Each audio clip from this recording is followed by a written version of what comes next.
Now we'll start off where we ended momentarily. And Senator Reid and I feel that since we're going to be confining questions to 5 minutes, that we're going to have a second round of questionings, if that's all right with our witnesses. So I'll start off again with you, Ambassador Braithwaite. It's been very controversial, and just very briefly, when you think about the fact that the budget that's been submitted would be to support a 300-ship Navy, and I think most people agree it needs to be bigger than that. We hear about 355. Give very briefly, what size do you think a Navy we ought to have? Sir, it needs to be minimally 355 ships. Mm-hmm. Hopefully we build beyond that. Mm-hmm. That's a good brief answer. I appreciate that. General Brown, I would ask why, because I agree with you. General Brown, you brought this up, and I really appreciate the fact that you're talking about the NDS. This is the chart. This is the plan that we've been following now since it came out, and that's 3 years ago. So General Goldfein was committed to that. I'd like to have you make a further comment, even though you've already made one about this, and that your commitment to following this is your pattern. Senator Inhofe, Chairman, I'm actually very committed to the National Defense Strategy, and in my current position as the Pacific Air Forces Commander, I spent a lot of focus because 4 of the 5 challenges in the National Defense Strategy are in our region. Mm-hmm. Appreciate it very much. And Dr. Anderson, I've talked to you about this before. This is something that I've been concerned about. In fact, we went through all those years without having an AFRICOM. It was kind of the forgotten continent, and now we see that those things that we were guessing that were going to be happening there are happening or have already happened. I would like to, we're looking right now at what China and Russia is doing in that continent. In fact, China is, that's the first time that they've actually started a major installation someplace other than their own city limits. And so we know what's happening there. I'd like to have you say in this remaining time that I have your thoughts about the role of AFRICOM and what your intentions are and your feelings are concerning that continent and its problems.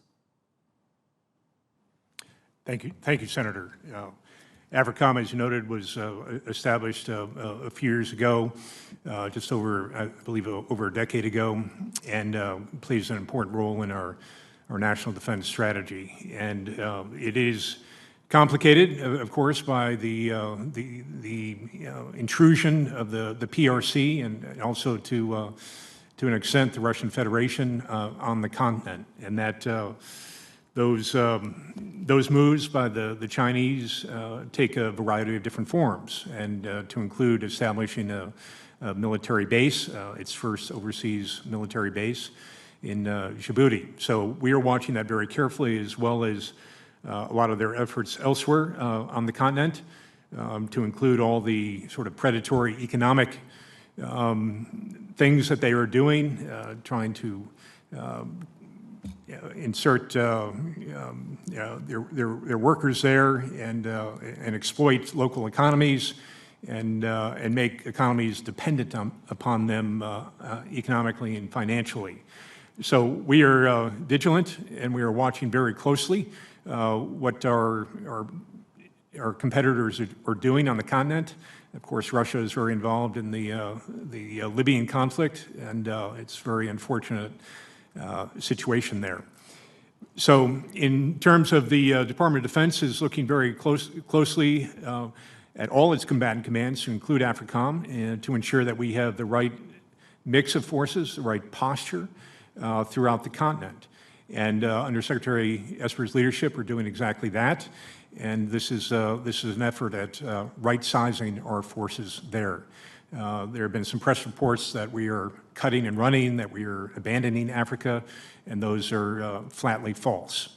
We're looking hard at right-sizing and making those decisions. One decision that Secretary Esper has made is to allocate the SFAB, Security Force Assistance Brigade, to AFRICOM, which we think is a good example of getting the right forces into theater. Well, yeah, you're right that they came and there has to be an examination, a constant examination on the placement of troops around the world. It happened that Senator Rounds and I were in Africa when it was rumored that the decision has been made by the administration to reduce there, and obviously that was not accurate. And in fact, our secretary actually came forth and he said that's a place where we cannot do that. And so I think that a question to you is, do you agree with the secretary on the continent of Africa?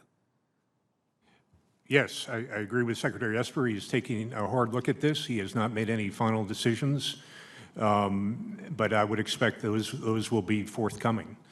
And another part of this effort is we are working closely with allies and partners, and we certainly encourage our European allies, for example, to assume a greater role on the African continent, because they certainly have interests there as well. That's good. Senator Reid?